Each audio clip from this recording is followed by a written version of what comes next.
on a pris le génome d'une espèce, ici c'était l'orang-outan, et on a marqué spécifiquement les paires chromosomiques, 1, 2, 3, etc., etc. On leur a donné une couleur particulière. Et on a pris ça et on a hybridé sur des chromosomes humains. Et qu'est-ce qu'on a vu? On a vu en fait que les chromosomes de l'orang-outan sont il y a des morceaux de chromosomes d'orang-outan qu'on va retrouver entièrement chez l'homme, mais il y aura des échanges chromosomiques entre l'orang-outan et l'homme. Et lorsqu'on fait ça, vous voyez que par exemple, entre une comparaison entre un homme et un gorille, ils sont presque identiques, sauf que là, voilà, vous avez du jaune ici, mais par exemple le rouge, c'est totalement identique. Entre le chimpanzé et l'homme, ça va être aussi extrêmement proche. Si vous prenez un homme et un chat, vous voyez que là, le Lego est un peu, la mosaïque est un peu plus importante. Mais c'est des morceaux, c'est comme si on prend des morceaux de chromosomes et on fait des génomes différents. Si vous prenez un homme et un chien, alors là, vous voyez un peu la différence? En gros, le chat est plus proche de l'homme. Enfin, c'est pas vrai, hein, n'allez pas raconter ça. Hein.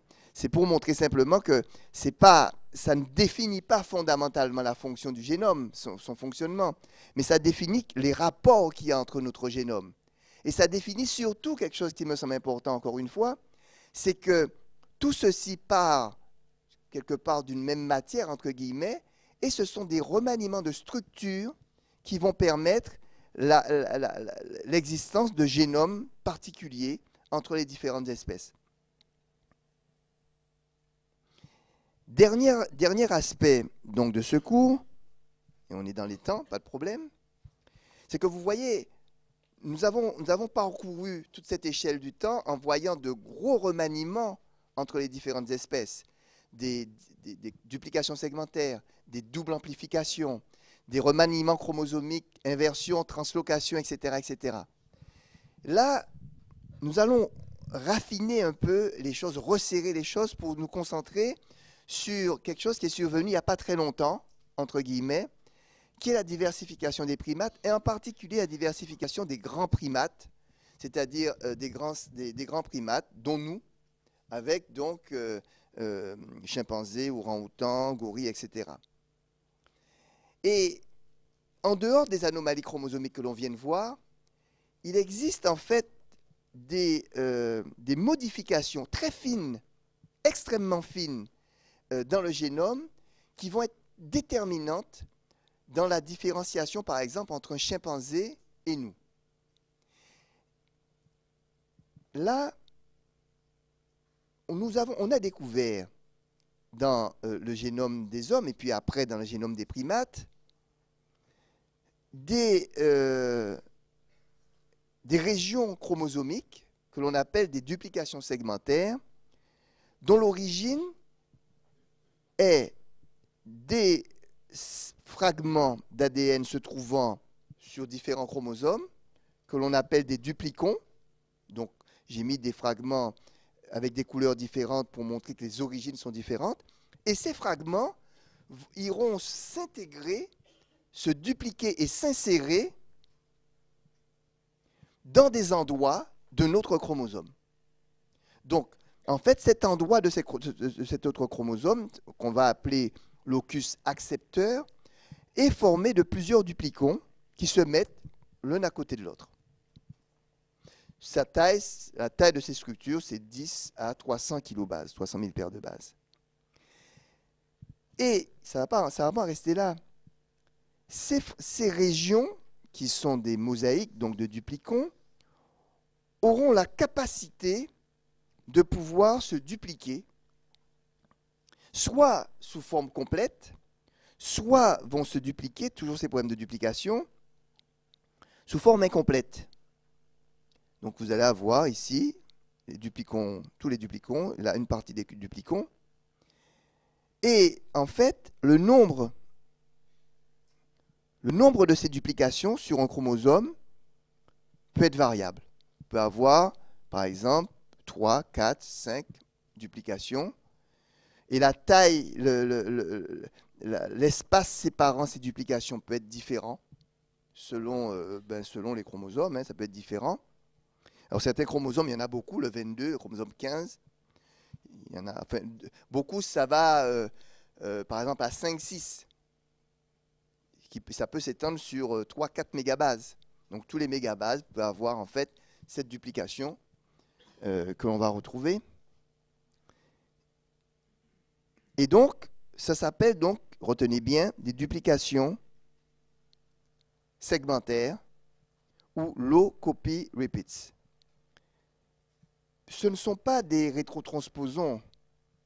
Ce sont des séquences donc, de 10 à 400, 300, 400 kilobases qui sont donc, au final, lorsque le mécanisme est fait, identiques à 80 à 99% d'identité. Elles sont composées de gènes. Il y a des gènes, des clusters de gènes, des pseudogènes. Il peut y avoir des séquences rétrovirales. Ces duplications segmentaires se trouvent surtout proches des centromères et des télomères, mais surtout proches des centromères. Et elles favorisent, on le verra après, un mécanisme de recombinaison qu'on verra après. On verra après. Et la distance, je vous dis, peut être de 100 kb à 4 mégabases entre les deux. Donc, on verra leur fonction tout à l'heure, mais ce qui est important de retenir dans notre problème d'architecture, c'est que voilà l'apparition, après nos régions de densité particulière, nos régions péricentromériques où il existe de l'ADN répété, voilà qu'il apparaît donc les duplicons, les duplications segmentaires qui se trouvent proches des centromères. Donc là, vous avez une architecture du chromosome relativement complète, avec le centromère et ses régions péricentromériques qui sont composées de séquences qui se réhybrident très très rapidement, d'accord, composées d'ADN satellite. Ensuite, vous avez ces fameuses duplications segmentaires. Et ensuite, vous avez vos enchaînements de régions riches en GC, puis riches en AT, etc., etc., dont la composition en gènes est variable. Ici, riche en gènes de ménage, ici, plutôt riche en gènes d'expression spécifique. Mais ce qui est intéressant dans ces séquences, ce n'est pas simplement le fait qu'elles soient là. C'est qu'elles ont des conséquences extrêmement importantes. Elles ont eu des conséquences importantes dans notre séparation avec les autres primates, mais elles ont des conséquences extrêmement importantes dans notre capacité de nous adapter à différentes conditions terrestres, comme je vais vous le montrer dans un exemple. Donc, lors de la méiose, M. Weckmans vous l'a dit, il existe une obligation que les chromosomes soient appariés entre paires homologues. C'est quelque chose d'absolument indispensable. Et à cette occasion, vous avez ce qu'on appelle des recombinaisons. Vous avez vu ça avec la méiose. Normalement, voici, j'ai fait figurer ici nos fameuses duplications segmentaires. Il peut exister des recombinaisons au niveau de ces duplications segmentaires. Et normalement, elles vont vous reproduire à l'identique. Vous avez la moitié du rouge qui sort là, etc. Il n'y a aucun problème particulier. Les deux chromosomes sont équivalents en quantité de rouge et en quantité de noir, entre guillemets, façon de parler. Mais la recombinaison peut ne pas être totalement exacte au milieu des duplications segmentaires. Elle peut être un petit peu asymétrique. Elle peut donner quelque chose d'exact, mais elle peut donner quelque chose d'asymétrique. Donc, ce chromosome, imaginons par exemple qu'il y a un certain nombre, il y a 2 gènes, il y a une famille de gènes par ici, et bien ce chromosome aura plus de gènes d'une famille particulière que celui-là. Ça va générer en fait la capacité pour un certain nombre de gènes de pouvoir augmenter en nombre de copies. Et donc, vous allez avoir ce qu'on appelle la création d'une variation de nombre de copies. Donc, voici par exemple une copie d'un gène A. Vous pouvez avoir au bout du compte une variation pour certains individus ou dans certaines espèces de non pas 2A, mais de 2 à 7 ou 10A, à cause du mécanisme que je viens de vous décrire. Ça ne donne pas un phénotype particulier, une malformation, un retard mental particulier. C'est pour ça que lorsqu'on les détecte par des méthodes que l'on verra la prochaine fois, on parle de polymorphisme, de nombre de copies. Mais ça peut donner, ça génère en fait, ça a généré des différences extrêmes, parce que si vous avez plusieurs gènes, donc le niveau d'expression des gènes contenus dans les répétitions va changer, bien évidemment. Et ça, ces duplications segmentaires, on les trouve chez les primates, mais le nombre de duplications varie chez les primates et le nombre de polymorphismes, de nombre de copies que ça génère est très différente au niveau des espèces, en particulier entre nous et les chimpanzés. C'est l'une des différences majeures entre nous et les chimpanzés, c'est-à-dire dans des régions, on a les mêmes gènes, mais le nombre de copies de ces gènes est différent. Donc ce n'est pas la séquence qui va nous séparer d'un chimpanzé, mais c'est le niveau d'expression de certains gènes liés au fait qu'ils sont en nombre de copies différentes qui va nous séparer du chimpanzé. Et lorsqu'on regarde un certain nombre de ces locus, ici, voici les grands singes.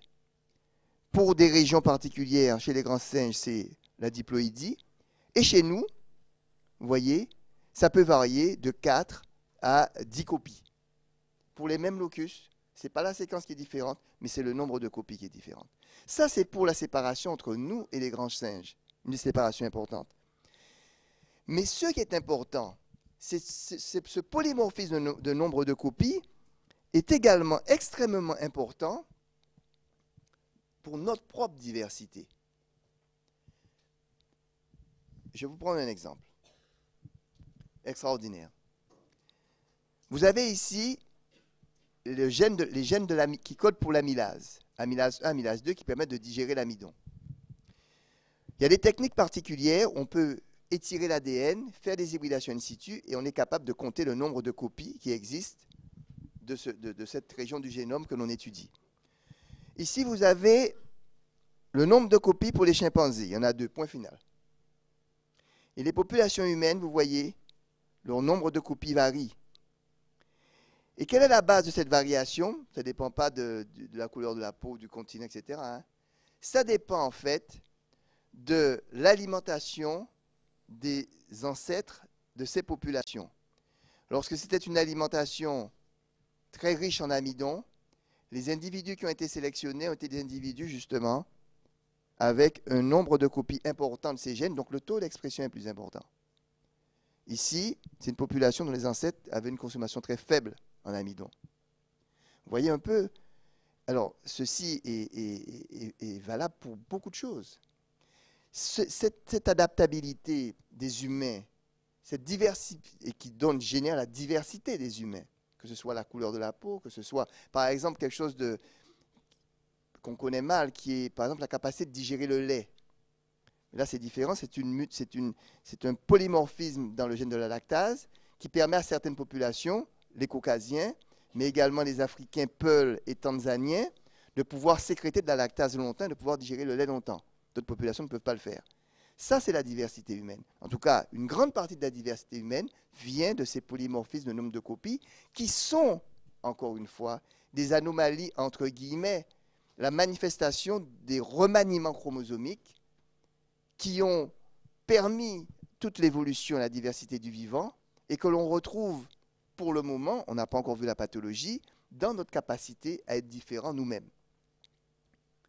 En conclusion, ce qu'on peut dire, c'est que le couple ADN-ARN sont les molécules qui caractérisent les organismes vivants et qui les reproduisent, c'est-à-dire organismes vivants qui reproduisent l'ADN et l'ARN de façon exponentielle. C'est-à-dire nous sommes des machines à faire de l'ADN. Deuxièmement, l'ADN est organisé sous forme de chromosomes. En tout cas, l'ADN, chromosomes soit circulaires ou linéaires, qui ont un fonctionnement, une physiologie que l'on va étudier au prochain cours, qui permet l'expression du code génétique et la reproduction. Nous avons vu que les modifications de l'ADN, anomalies de structure, enfin remaniement de structure, anomalies de nombre, de la division de l'ADN, conduisent à la diversité du vivant. Et à l'intérieur d'une espèce, certaines de ces modifications permettent l'adaptation. Je vous l'ai montré avec la question de l'amidon, mais il est de même avec la résistance au sida. certaines personnes, parce qu'ils ont une amplification de régions qui codent pour des gènes qui interviennent dans l'immunité, vont être résistantes en fait au VIH. Donc, certaines de ces modifications permettront l'adaptation aux conditions extérieures, mais aussi vont générer des maladies chromosomiques que l'on va étudier, bien sûr. Et il existe des techniques qui nous permettent d'étudier donc, ces anomalies chromosomiques. Et donc demain, on va, voir la physiologie des chromosomes, donc les conditions dans lesquelles s'expriment les gènes, en quoi l'architecture va jouer sur l'expression des gènes, d'accord? Mais on va commencer aussi à voir donc, les différentes techniques qui nous permettent de voir ce que je viens de vous expliquer durant cette heure. Donc à demain matin, 9 h.